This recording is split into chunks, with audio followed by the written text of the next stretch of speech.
Good morning.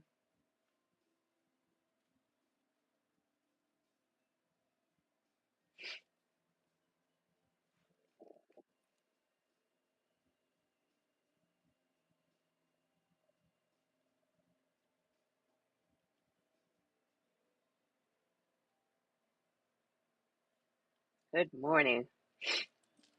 You will have to bear with me. I am having bad allergies all of a sudden.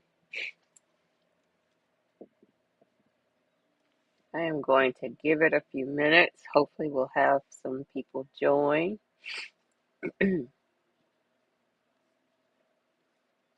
All of a sudden, my allergies just started kicking in. So bear with me this morning or this afternoon.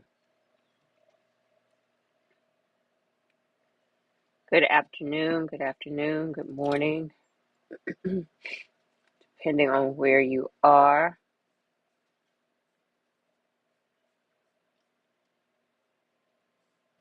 All right. Bear with me. I have allergy sniffles all of a sudden, so bear with me. Something has got me going.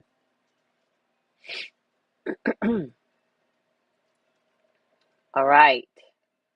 Good afternoon. Good morning from California. Thank you for being here. Good afternoon. Good morning. Thank you for being here. I am apologizing all over the place. My allergies are giving me the blues right now, so bear with me. Good morning. Thank you. Good morning.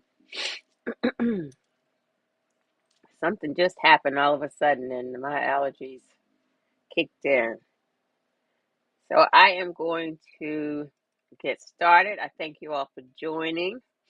Um, Good morning or good afternoon, just depending on where you are. Let me change my screen. There we go. Good afternoon. Thank you very much. I don't know what happened all of a sudden. I was in and out, so something got me while I ran outside, and it has got me in a chokehold. So bear with me. But good morning, good afternoon. My name is Jewel Pearson, and this is Miss Bohemian Soul TV. This is Creating Home, a tiny house series, and this segment is the What's Your Question segment of the series, where I answer frequently asked tiny house questions. I alternate between this segment and the conversations on intimate spaces, where I am interviewing people in and around the tiny house movement. And we alternate in those segments where I offer live content. To introduce myself, I like to say I built a kind of fancy tiny house in 2015. And since that time, I have shared my journey to hopefully inspire others who are interested in the movement. I do offer coaching and consultations to help others in their tiny house journey. And you will be able to find the links to schedule with me in the video description once this goes live. And along the way, I serve up a lot of representation in the movement because I want us to be able to see ourselves in and around this movement. It is my intent to build figurative and literal community that is inclusive and accessible. And I always ask that if you find this information in the video helpful, that you like it, you share it, you subscribe to the channel, and then also be sure to turn on the notification so that you will know, when content is available. You all have to bear with me. Something happened just in the last 10-15 minutes, and I cannot stop sneezing. My allergies have got a chokehold on me. So bear with me. Sorry for the sniffles. Hello, good day from Texas. Good afternoon from an art festival in Charlotte. Where is the art festival? How am I missing an art festival that I know nothing about? I need some details so I can go to the art festival. Good afternoon from Chicago. Thank you all so much for being here. So I am going to get started. I don't have a lot to talk about. This is my last apology for the sniffles. I might even start sneezing because my allergies have got me this morning. But this is the What's Your Question segment of the series. So I am going to talk a little bit about the subject that I was going to talk about, and then I will answer questions from people in the chat. So the conversation that I plan to talk about this afternoon was the things in and around about tiny house living that I dislike. And if you know me, you know that there is really nothing about my house that I dislike. Fortunately, um, the effort that went into designing my house has really served me well. The end of this month will be 8 years that I've been in my house, and I absolutely adore my house.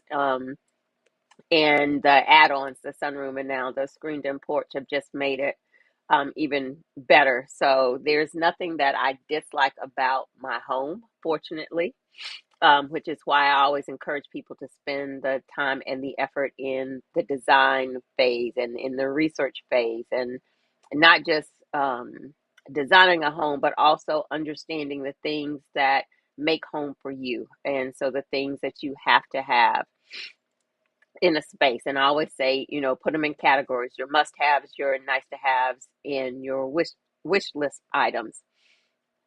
So that as you're designing, as you're consulting your budget, if things have to get cut, you know the things that you have to have in your design. You know the things that you'd like to have in your design, and then kind of your bonus items if you have money left over. So that is my thought around that. But the things I wanted to talk about the things that I do dislike around the tiny house journey, the tiny house movement, around tiny house living. And so the first major thing that I dislike is the fact that there's still issues around the legality of tiny houses. Lots of progress has been made, and again, those decisions are made at the city and county level. They're not statewide. So there is lots of progress that has been made.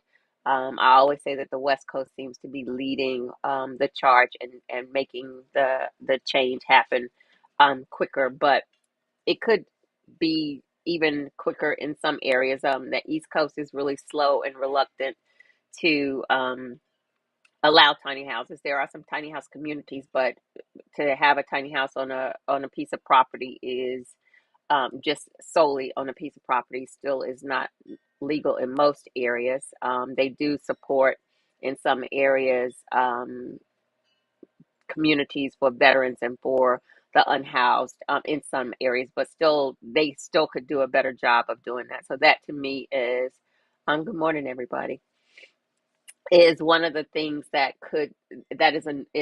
I dislike and could be much better. I feel like there's still so many people who are small-minded in those areas where the decisions are being made, and not willing to think outside of the box, and not willing to really think about the people that they should be serving, the people that would benefit from this. There's still so much chasing profit and big dollar and status quo, when they really should be considering how to best serve this affordable housing crisis and the growing number of unhoused.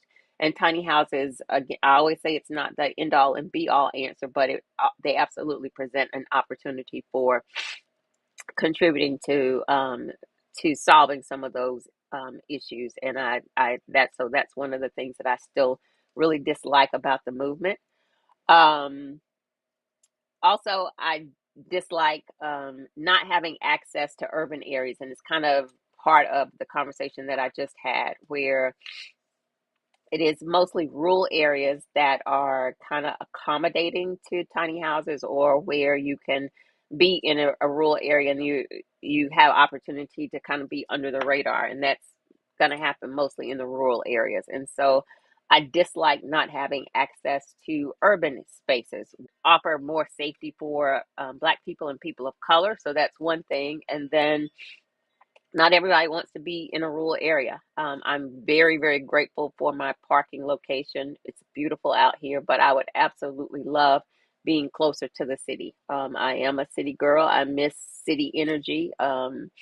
My services, everything that I really do is in the city, and I would like to have access to the city. So it's a trade-off. And again, don't mistake that I'm not grateful for my parking location, but I also would like to have the flexibility for tiny houses to be allowed, and have access to urban spaces. Kind of along that line, one of the other things that I dislike about the movement um, is racism and the impact to within the tiny house movement, the journey, to Black and brown people. So rural areas, often, I mean, the entire world has racism, but you often see it escalated in rural areas.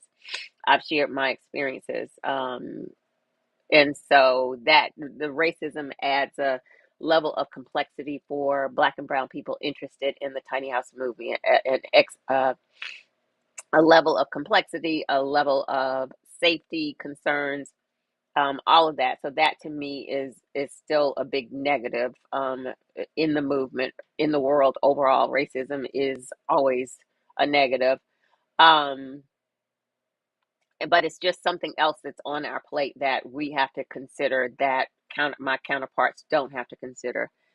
And then as I'm thinking about that, the other part of that the other thing that I dislike about the movement are the racists who are going to come in and say, there's no racism, or if you quit talking about it, it wouldn't happen, or you're making this up, or the fact that I'm talking about it, that I become racist somehow because I'm calling it out. Those people who dispute what I say because it's not their experience or in their mind to talk about it, because they haven't experienced it or they don't see it, or I've got some friends and they've never talked about it. They're the Black people that they know, the one Black friend that they have. It's really annoying for people who don't experience racism to try to tell me that it's not existing, or that's not been my experience, or to say, as I discuss and center Black and brown folks in these conversations, that somehow is racist. And I always share, if you look at the movement, the majority of the movement is white. If you look at YouTube, you see white centered conversations. And so there have to be the conversations that center us, the conversations that center our concerns that are outside of concerns that my counterparts have. So it's not racist. It is an opportunity to be seen. It's representation. It's all of those things. So the racism is annoying. And then the people who come back and want to dispute that exists, that's really annoying. Um, I cannot tell you how many comments I end up deleting on a regular from nonsense. Um, and then let's see. Um, Here's one of the things that I dislike about the movement. Articles or people who start with, this is the thing that they don't tell you or they don't show you on HGTV, and then they go into something about a negative in their opinion about tiny house living. Just share the negative. Like, why does it always have to center the people on HGTV or the show that they don't tell you? One of the things that really annoys me, is like when people show a dirty house. This is the thing that they don't show you on HGTV, and they might have dishes piled up, or they talk about cooking. I've read an article. One woman was talking about how her tiny house, she had cooked onions, and her tiny house smelled for days because she cooked onions. Like, common sense. Even in a large space, it's gonna smell. Um, just show the negative, of what it is, but don't throw people that have been on HGTV under the bus. I've been on HGTV 3 times, and you will never ever see my sink full of dishes, because that's just not how I operate. It's not how I operated in my large spaces. It is not how I operate. And so because it's not seen on HGTV doesn't mean that people are hiding stuff. It just means that people take care of their spaces in different ways. Maybe that is messiness is part of maybe who that person has been, or even in their large spaces. It doesn't necessarily mean that people who have been on HGTV or HGTV is representing something that's unreal. My house, for the most part, stays clean because that's who I am. And so that annoys me. I won't say I dislike it, but it does annoy me. Um, and that is a personal thing, obviously. Um, Another thing I have on my list, the people who get in the movement and then they portray the movement negatively because they're complaining about, let me make sure I say this correctly, complaining about not having the trouble, absolutely, the trouble they have, not the trouble, they make it, the they portray the movement negatively because they don't have a place to park their home, or their home is too small, they don't have closet space. Like, the people who get in the movement, and I feel like they haven't done their proper research in advance, or the proper design of their home. A lot of things go back to design. So if you're uncomfortable in your space and things aren't working and it becomes a big negative, you have to go back to, did you design your house correctly for you? Or if you purchased a house, did you purchased a house already designed? Did you consider the way that home was constructed and the lifestyle that you need to live, and the way that home needs to support your lifestyle? As far as location, that is the number one challenge for tiny house living. And if that is something that is going to be a constant complaint, then you haven't really done your due diligence in understanding that's going to be a big issue. And maybe I should wait until legality is more commonplace, or you just kind of have to do like I do. When it's time to go, one, my house has heels. I mean, has wheels. It does not have heels. It has wheels. And I knew going into it that the challenge was, where would I put my house? And so I always have to have a plan A, B, C, D, E, F, and G, and I just go about it um, the way that I know, the ways that I've shared of finding a parking space. But I don't just slam the movement. I might slam the people who are making it difficult, but making it so negative um, when that's a known issue. And maybe I'm not explaining this exactly correctly, but that's one of the things that kind of annoys me, in that people who just make it seem like it's an awful thing. Tiny house living is an awful thing because there isn't a place to park. The systems that impact that are the awful thing. Tiny house living is a fabulous thing, and I hope I've explained that properly so that it makes sense as to what I'm trying to say. But again, there are a lot of people that I have consultations with that I right off tell them, because I can kind of tell the way that their mindset is, that they probably need to either, one, be in a community, a dedicated community for tiny houses, or they need to wait until legality is more commonplace, or they need to go to an area where tiny houses are allowed. Because if you don't have the mindset, the flexible mindset, to be able to understand, okay, something has come up and I've got to leave this location. Now, what does that look like? And you then move through the process of figuring out your next move. Then the tiny house movement isn't for you. And that's not anything to do with the home. That's not anything to do with the movement overall. It is the fact that, understanding that right now, as I always say, tiny house living is not for the faint of heart. But again, here I'm end of month, I'm coming up on 8 years. It's absolutely doable. It's absolutely possible. But you have to have that mindset. All right. I hope I explained that so that it makes sense. Um, One of the other things that I dislike. Um, so 8 years of tiny house living, the time. Absolutely. Thank you, Teresa. I'm glad that made sense what I was trying to say. Um, I I have always said that I want to share my journey to encourage others um, who are interested in the tiny house movement, so that they can see someone real that lives in a tiny house and understand what the movement looks like, and opportunity. I also want to be someone who's able to share from a place of representation so that people who look like me can see themselves in this movement. And I have done that for the time that I've been here in this journey. I share lots of information on um, social media, this YouTube thing that I do every Sunday conversation so that you can hear other people's journey. And then I spend time here answering questions. And then I always have people in my inbox who want to ask the questions, and I will answer questions at a high level, but then I'll also refer to some information that I've already shared.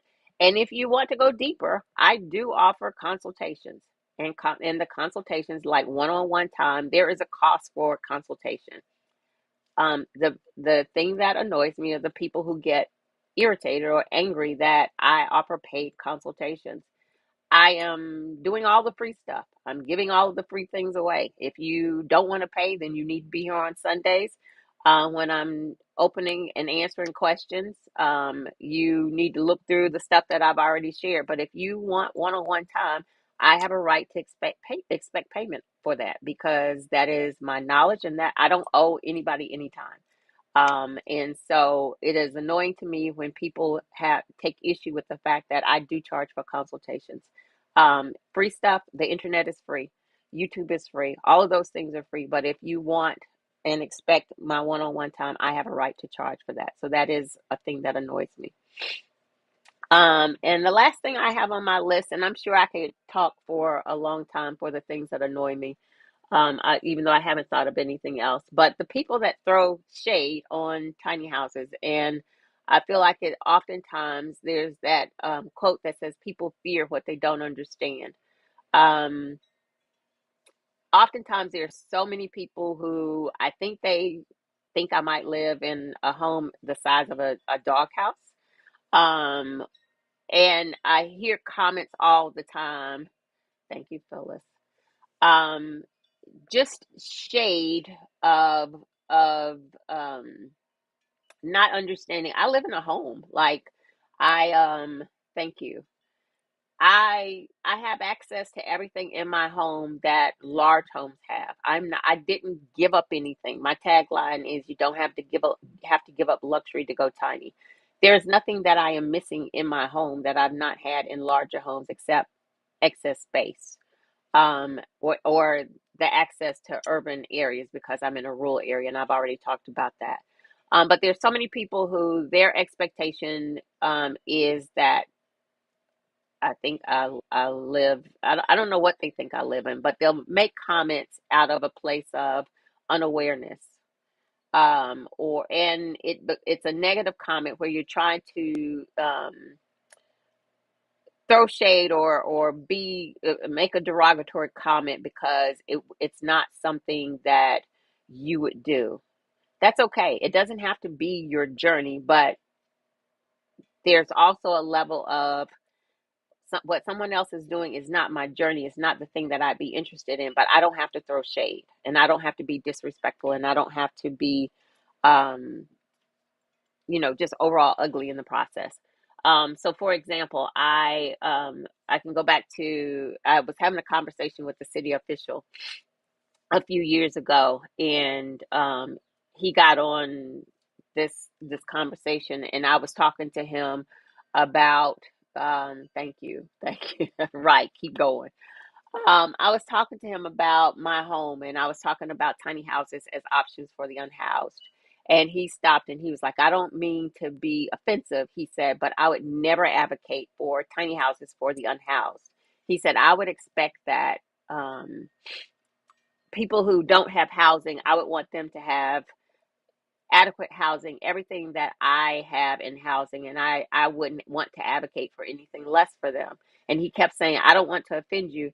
And I said, I'm not offended at all. I said, but what I do understand is that you don't understand tiny houses. And so I said, and so what I want to do is invite you to my home. Like, we can stop this conversation. I'm not offended, but I would like to invite you to my home. I invited him to my house, and I saw him stop when he came by, when he stopped out on the street and he was standing on the street and was looking at my house. Like, I knew at that point it had clued into him. I didn't know what I was talking about. And he got to the door, and before he even came in the house, and this was before I had even added on this sunroom. This was in a different location, so I didn't have this sunroom space. I had a smaller screened-in porch.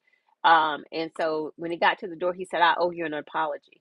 Absolutely, you do, because what I understood is that you didn't understand anything about tiny houses. You had this preconceived notion of what they could not be versus what the potentiality of tiny houses, and you were strongly advocating that you would not advocate for tiny houses for the unhoused. There, someone unhoused would be extremely happy to have a tiny house, even one not as big as mine, because that would be a safe shelter, their own shelter. Oftentimes, in the neighborhood that I was in at the time, there were some I think you call them boarding homes.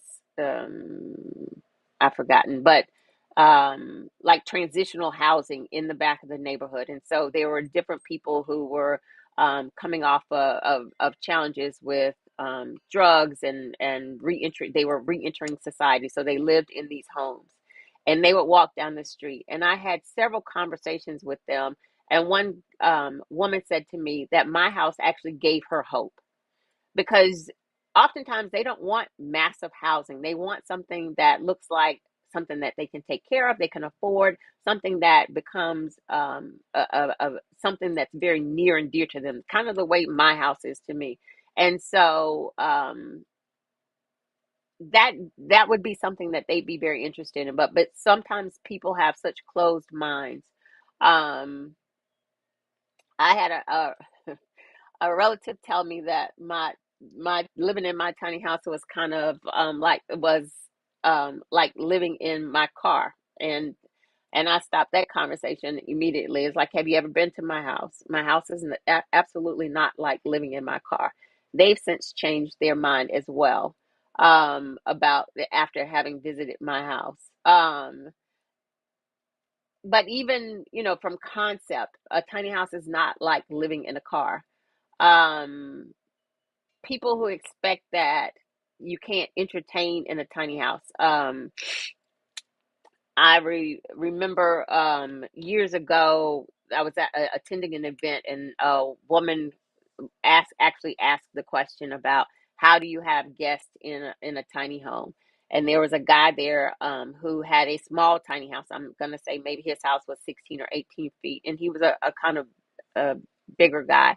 And he said, well, kind of the whole concept of a tiny house is to get you out of the house. And so he basically said, like, you don't entertain in a tiny house. The whole concept of a tiny house is to my face too, is to get you out of the house, out into the outside space. And I was like, hold up. I said, that's not my absolutely. That's not my intent with my home. I don't necessarily want to be in a space that makes me want to be out, to leave it so I can get out into the open, because I feel either boxed in or claustrophobic, or whatever that feeling is that's making you decide that I need to leave this space and get out in the world. My house, I want to be enjoy spending time in my home, and I still want to be able to entertain. I've always entertained at my home. And this past weekend, I had family here. I think it was like eight or so people. I've forgotten it. I expected 10. Um, but my house, especially the way my house flows, there's plenty of space for inside space. It doesn't have to be, people don't have to be standing outside. There's plenty of inside space for entertaining. We had a meal. I don't have a traditional table that everyone can sit down at and have a meal. I could absolutely move stuff off of my porch or one of these areas and put a table in, and we could all sit down and have a meal if I chose to do that.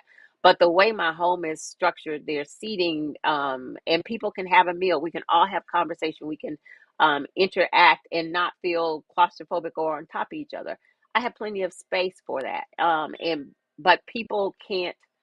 again, they they can't understand things. And so instead of recognizing I don't understand that, or that's not my experience, they automatically come from a place of negativity. And that is one of the things that I dislike about the tiny house movement, or people who really, and that's not just relative to tiny houses. Those type of people, that is kind of their mindset with concepts that they just don't understand, or um they come from that negative space. And so those are the things that I have thought of that I dislike about the movement.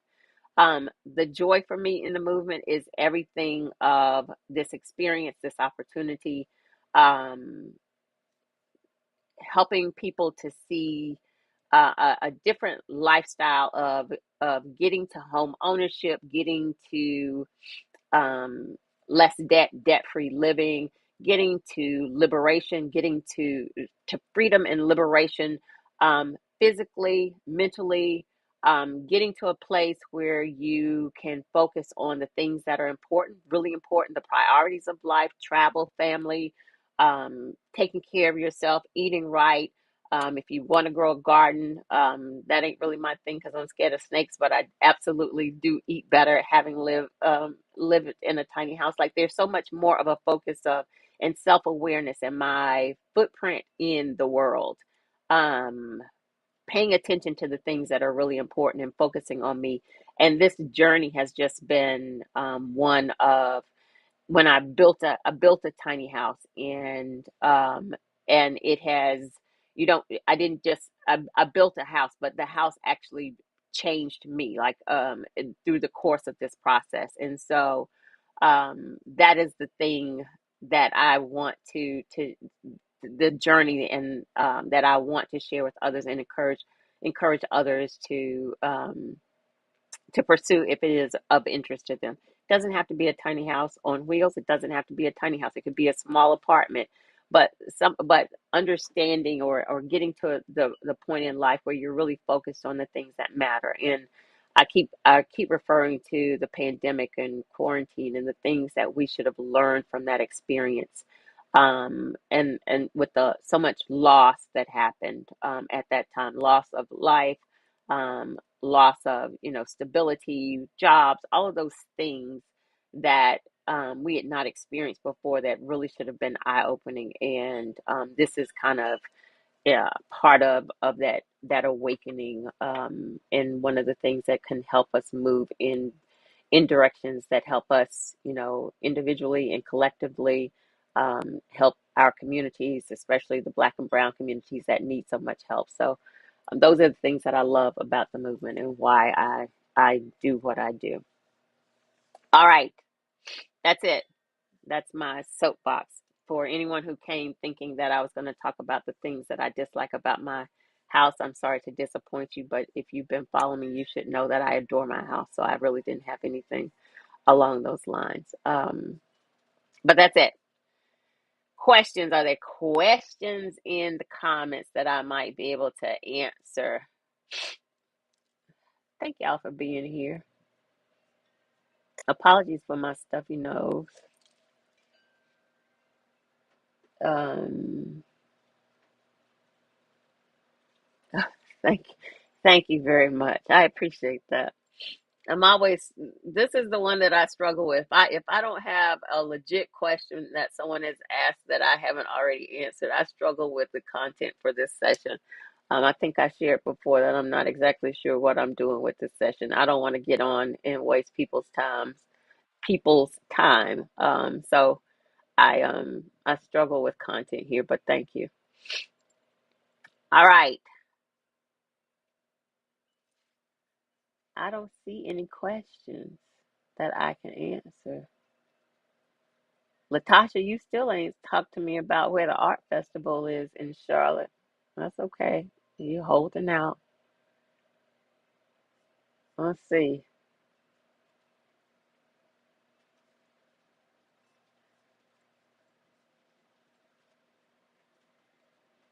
Oh, Michelle, thank you for that question. He asked, so he tried.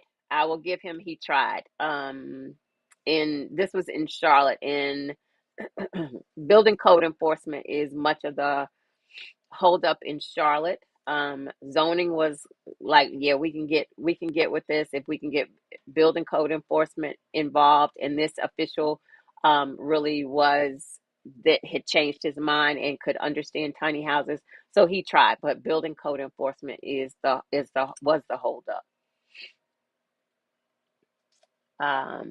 Thank you, Judith. I'm in Richmond, Virginia. There is no tiny house movement. Any suggestion? There probably are plenty of tiny houses in Richmond that you just aren't aware of. Um, there probably are plenty of people who kind of live under the radar, like I talk about, where they have a tiny house on a piece of property and they're just not advertising that they're there. So and um, not advertising for so many reasons, like not calling out their selves if they haven't necessarily asked for permission. There might not be any tiny houses, but I know right on the North Carolina Virginia line, and I can't remember how far that is from Richmond. There is actually an area that has some tiny houses associated with a ballpark, a baseball park, and the tiny houses are there for like a tiny house hotel. I think I'll try to find that and put that in the chat. I mean, in the description. But in your specific county, if you're interested in tiny houses, you could start with your county to understand what the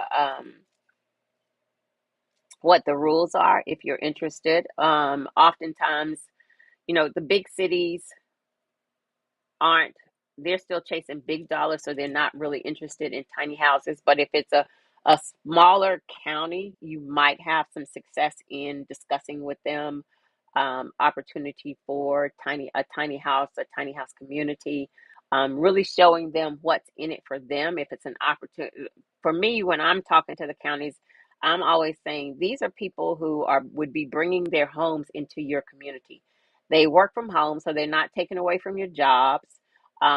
You on a acre, 2 acres of land, you could put a few houses.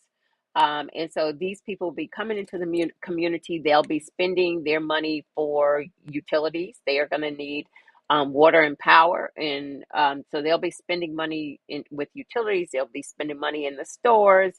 They'll be contributing to the local area, and so it's really a win for that community. And that's the kind of the concept that I try to share, especially in more rural areas where they could use the additional funding. If you start and have a piece of property that you'd be interested in putting a tiny house on, again, it's the conversation of showing kind of what's in it for them, and you've done your research, and show them, some of where I talk about parking and the addendum Q, and I think it's Q X, I think it is. There are two addendums for a housing code that address. One is tiny house on foundation, and I think the other one is talking something about talking about wheels. So showing them the options, that there is code out there that could be referenced. So it's kind of just opening eyes and having those conversations, and then you be the start of the community. But I would say to you, if you're on social media, Facebook, and probably put in Google like tiny houses in Virginia, even Richmond, or get in some of these tiny house groups, I'm sure that you would find some tiny houses in Richmond. Here's a question. So I'm curious to know, where do you store your utilitarian items? Thank you for making me use my big words. I love that word. Things like the vacuum cleaner, etc. So it's always a little. So some tiny houses actually have, they build in closets and cubbies and those types of things. So I have a big pantry that I actually could store those items if I took out some of the shelves, but I use it for storage for other things. So my vacuum is, I think it's a Shark. I think that's what it is. and it breaks down into two parts. So I actually have it behind a chair. You can't see it, and it's a little spot. So one of the things with tiny houses, like creative thinking of using, you've got so much area that you in your home that you don't actually use. So there's an area behind one of my chairs that is just a wide open area. There's nothing there, and that's where I store my vacuum. It's out of the way. There I have, to my left, right here, I have a picture on a large, like a mirror size, floor mirror size picture that I have here, and it's leaned up against the wall. And back behind that area on the wall is a bar that where I have my mop and a broom and everything just hanging on this bar. It's behind the picture. Nobody knows it's back there. It's been back there forever. Um, you if you don't build those places in those spots into your design, there will always be a spot for something like that. Um, Things that are like outside things that need storage. I've just recently purchased a little shed, so stuff like that that needs to stay outside. I have items in the shed in the back of my house, and I paid extra money to have that shed insulated properly, like not just a regular outdoor shed. It's got the insulation so it can kind of be climate controlled, if that makes any sense. Because the other thing that I do with that shed is when I need to switch my closet over, like I just did this week, to my summer clothes, I store my clothes in that shed. So you become very creative, but I absolutely have all of those things. Now, in purchasing my vacuum, I was very clear that I did want something that could break down. So I didn't want it to be a big vacuum that just kind of needed a lot of space to exist. And so, you kind of go into that thought process. Oh, thank you, Latasha. Latasha came through with the details. Thank you. I might slide on through. Thank you, Latasha. Let's see. I am still in the planning stages of my build and therefore haven't reached out to consult with you. I do need building plans to start my build. Can you help with this or connecting to an architect? Absolutely. That is one of the things that I can do. And I look forward to connecting with you. Um, Desire. And my middle name is Desiree, so I wanted to say Desiree when I looked at your name, but I see that says Desire. I have a lot of beauty supplies, products, wigs, etc. Where do people store items like that in a tiny house? So I have, um, so the bathroom, a nice size bathroom was one of the things on my, I remember I talked about my must have, nice to have, and wish list items. So nice size bathroom was definitely on my list because I had locks down my back, and I colored my locks. And so I needed space in my bathroom to um, make for my lock maintenance, to shampoo my hair, all of those things. And I didn't want to be constricted in the space. So I have cabinetry, under sink cabinetry. And then to the right, I have shelving. And I probably have about, in that cubby, I think it's maybe 7 or 8 shelves and deep cubby. So all the products and everything go in there. So again, it's about your design. That was on my list. I had to have a nice sized bathroom and to be able to store my products. So I built that into my design. Um, I know you've talked about Airbnb and that you don't want that option, but would you suggest that for others that don't live tiny full time? Absolutely. Um, I would, if I had land in another house, I would absolutely do Airbnb. I just don't want people in my personal house.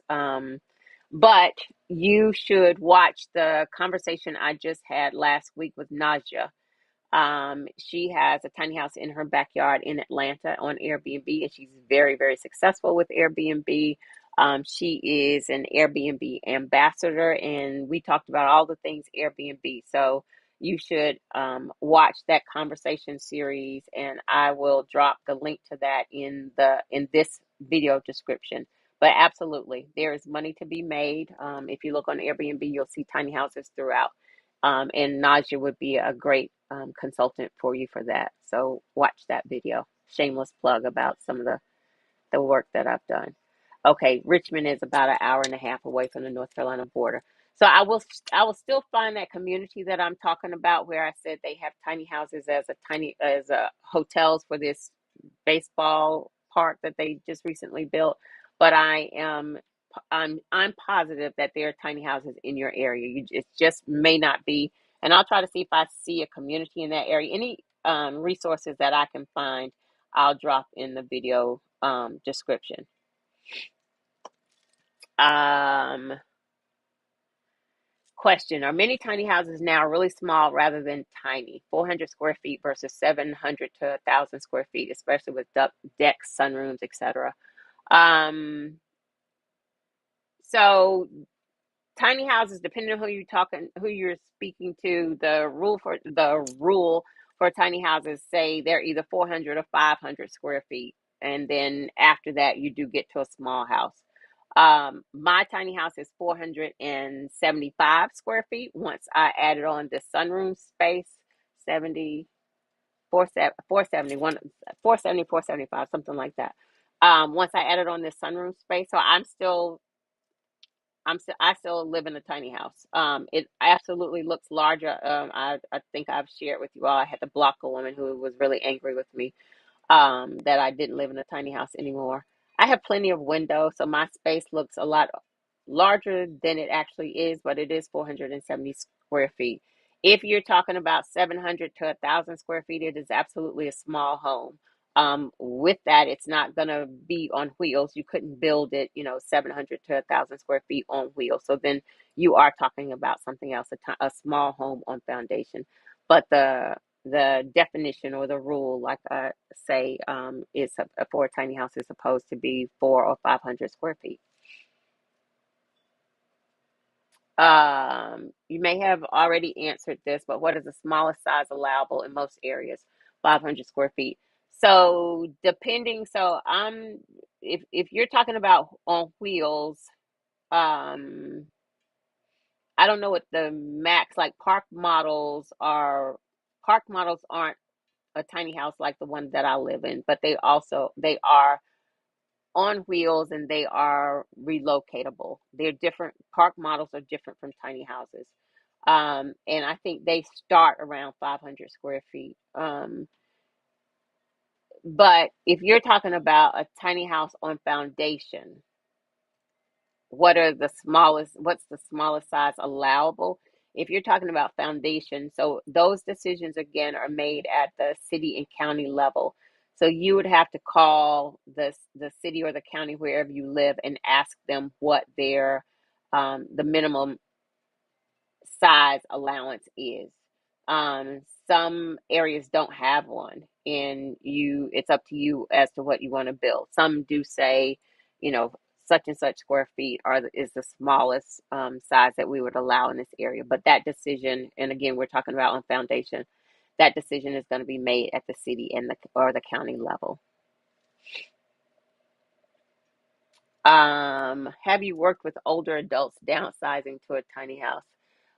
I'm not sure what age you're speaking of with older adult. I consider myself an older adult. And I have consulting with, yeah, I absolutely have spoken with older people, older um, community members who are interested in downsizing to a tiny house. The challenge oftentimes with older people is the collection of stuff over the years and the parting with stuff over the years. And most of the time in their mind they want ease and all of those things, but it's hard parting with the stuff, and that's usually more of the challenge. And but once they get through that, then they're absolutely interested in tiny houses.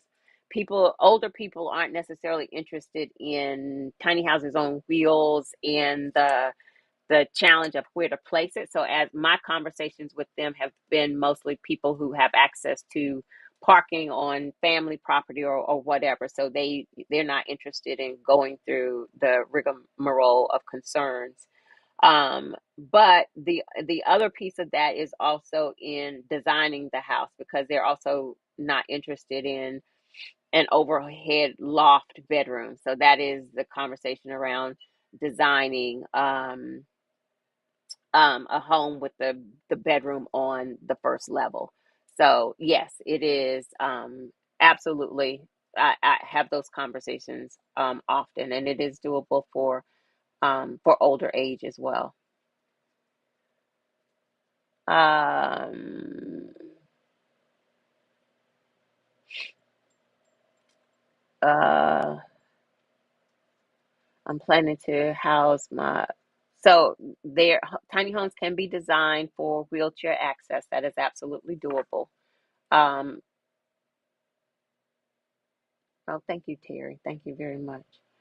Um, I have adult children that still live with me. They cannot yet afford to move out.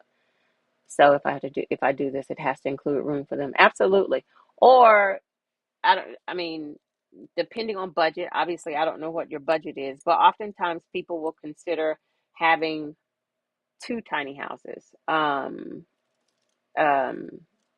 Pharmacy, who I've spoken to on the channel before, Pharmacy um, has a tiny house. It's an office, because if you watch the video, you'll understand why I said it's an office. Her son works on the farm as well, but her son also has his own tiny house office. Um, because you have other people outside of just yourself that you need to accommodate. That's something to consider as well. There are some, if you Google tiny houses, you'll see some tiny houses. Like if you Google maybe, uh, what words would I use? Like tiny houses for large families or something like that. There are a couple of pictures that I've seen of tiny houses where they have like they're centered around this common space, and the common space is like a deck or a porch or something, and it's a couple of houses because it's a larger family. On one of the shows a few years ago, there was a family who actually was, of course they had money.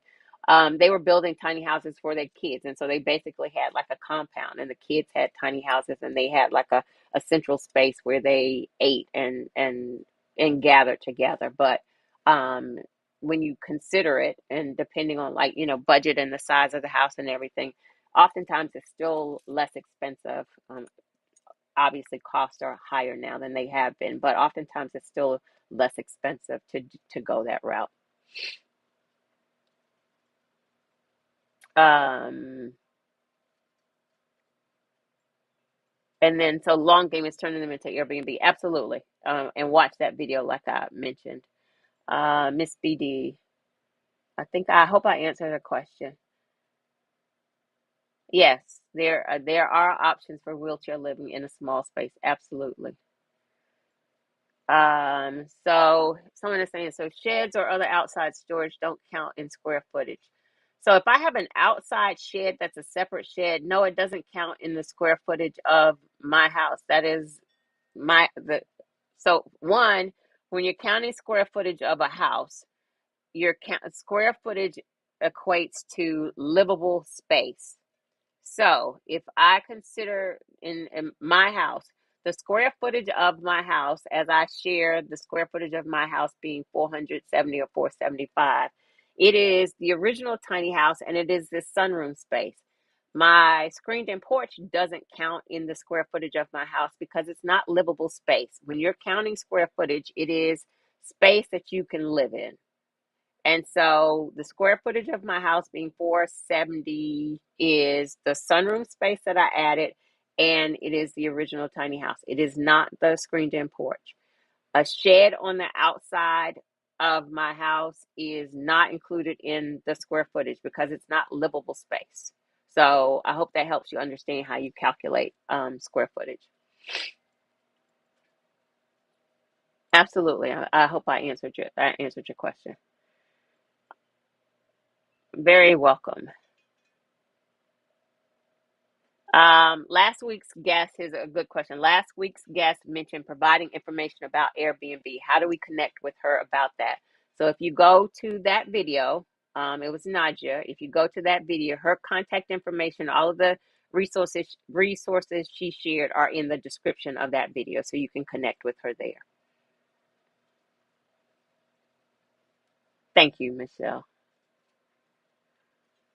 Uh, oh, thank you very much. I'm glad I'm answering your questions. That is what that is the intent of this.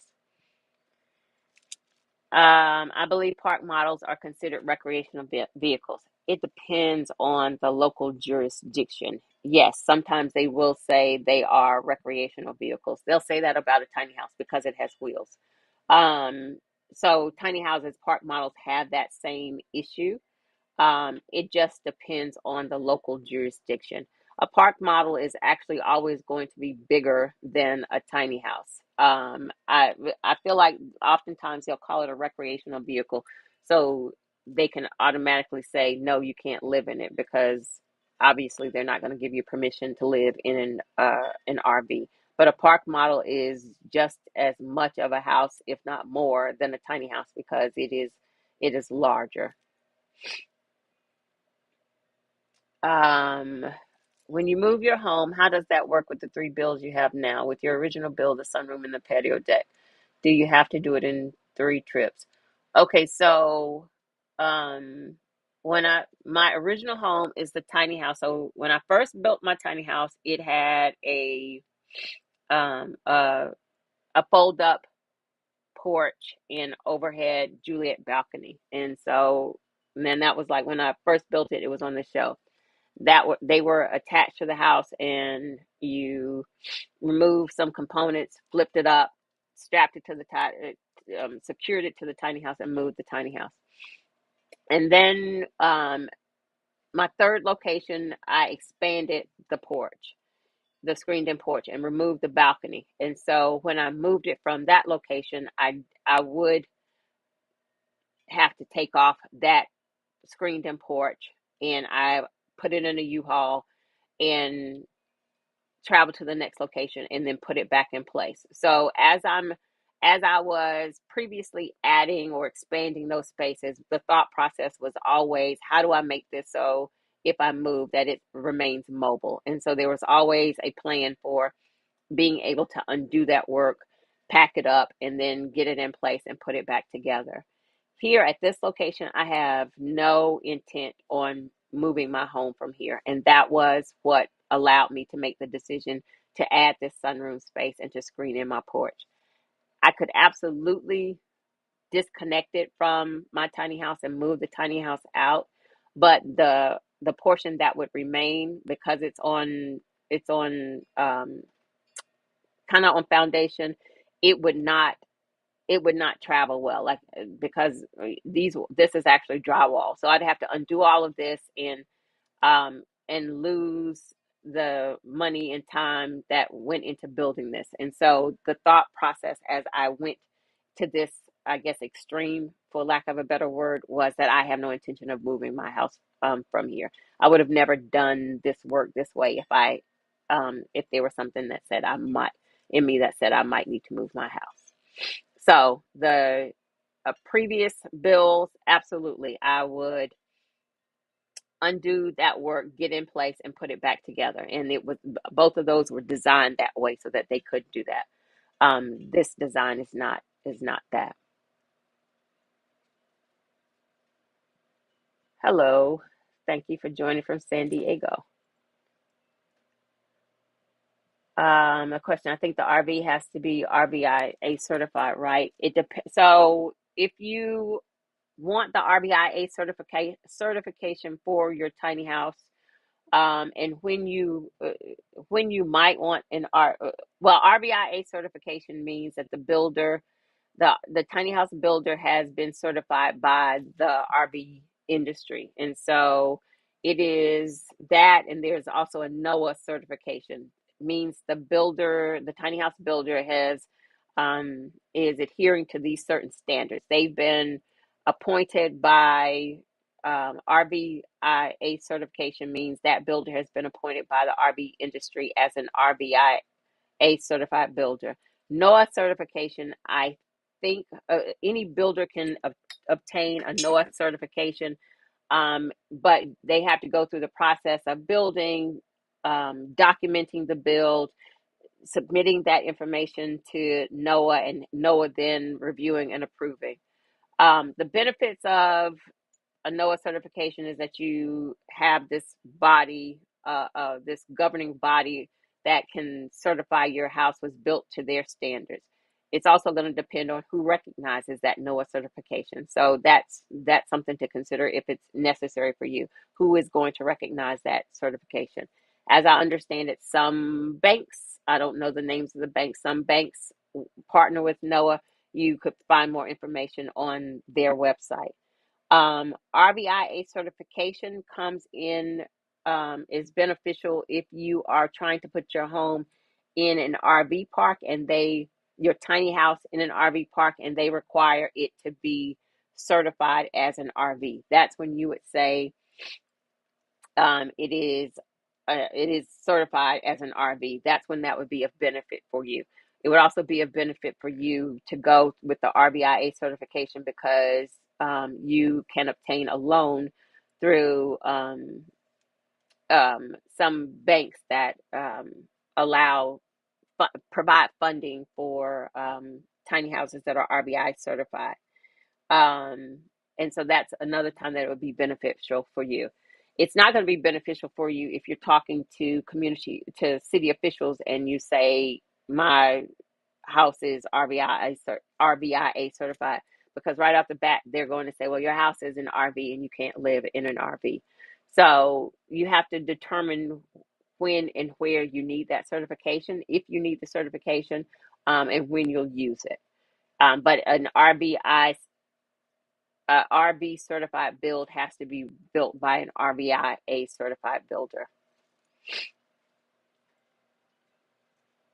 Um, my land is zoned commercial agriculture and is designated as a farm. I need to find out how to get permission to use a tiny house to use a tiny house to use as a security office. So I did do an interview with Farmer C. I don't right off the top of my head know exactly what um I'm making a note so I'll add the link to that video in the chat. I mean, in the video description. So I'll add Naja's video about Airbnb and Pharmacy, who has the tiny houses on her land as security offices. I do know Pharmacy also offers consultations. And so that might be beneficial for you to have a conversation with her. Oh, you're very welcome.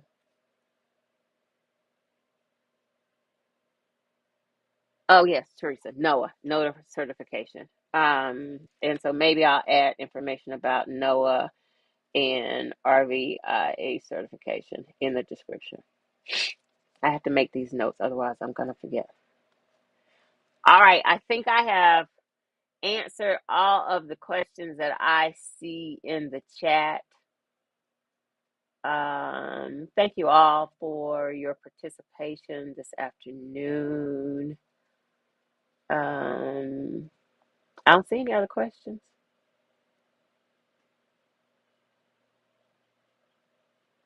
Oh, you're very welcome. You're very welcome. Yes, Clarinda Pharmacy and every time I say pharmacy, it sounds like I'm saying pharmacy like CVS, is a great resource. And she does great work. So she's an excellent resource. Um, all right. I think I've answered all the questions. Thank you for joining me on this Sunday. I hope you all have a great day. Thank you very much.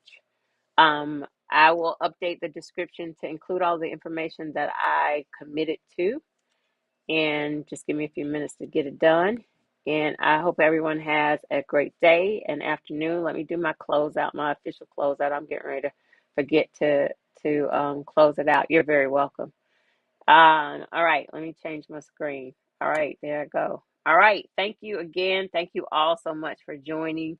This has been the What's Your Question segment of the Tiny House series. This is where I answer frequently asked questions and share tips to help someone in or on their tiny house journey. Let's see. Thank you. Um, Okay, Desire. There's one more question. Is there a resource to find out all about the facets of moving a tiny house? I'm pretty sure I have talked about moving a tiny house. I've lived in 3 different states, and I think I've talked about that. And if there, I'm pretty sure I talked about moving a tiny house. Um, I'll share the link to that video. If not, maybe that's something I'll talk about next time in moving the house. But I think I have. I can't remember. I'm old, y'all. But thank you again for joining the What's Your Question segment. Um, next Sunday will next Sunday. I'm a little iffy if I'll be here next share next Sunday. I might be traveling. Something is happening next Sunday, and I wasn't sure I'd be able to do the segment, but we'll see.